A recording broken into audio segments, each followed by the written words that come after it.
ಕಾಶ್ಮೀರದ ಪಹಲ್ಗಾಮ್ನಲ್ಲಿ ನಡೆದ ಭಯೋತ್ಪಾದಕ ದಾಳಿ ಇಡೀ ದೇಶವನ್ನೇ ಬೆಚ್ಚಿ ಬೀಳಿಸಿದೆ.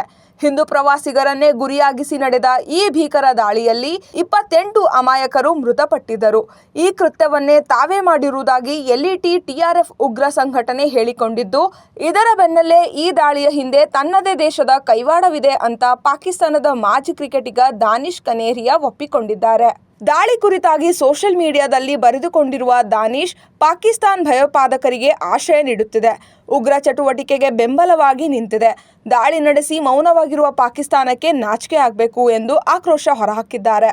ಈ ದಾಳಿಯಲ್ಲಿ ಪಾಕಿಸ್ತಾನದ ಯಾವುದೇ ಕೈವಾಡವಿಲ್ಲದಿದ್ದರೆ ನಮ್ಮ ಪ್ರಧಾನಿ ಶಹಬಾಜ್ ಶರೀಫ್ ಈ ವಿಷಯದ ಬಗ್ಗೆ ಏಕೆ ತುಟಿ ಬಿಚ್ಚಿಲ್ಲ ಎಂದು ಪ್ರಶ್ನಿಸಿದ್ದಾರೆ.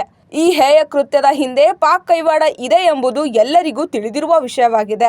ಆದರೆ ಈ ದಾಳಿ ಕುರಿತಾಗಿ ಪಾಕಿಸ್ತಾನದ ವ್ಯಕ್ತಿಯೇ ಪಾಕಿಸ್ತಾನವನ್ನು ಆರೋಪಿಸುತ್ತಿರುವುದು ಮೆಚ್ಚಲೇಬೇಕಾದ ವಿಷಯವಾಗಿದೆ. ಸದ್ಯ ದಾನಿಶ್ ಕನೇರಿಯಾ ಹೇಳಿಕೆ ಜಗತ್ತಿನಾದ್ಯಂತ ಸಂಚಲನ ಸೃಷ್ಟಿಸಿದೆ.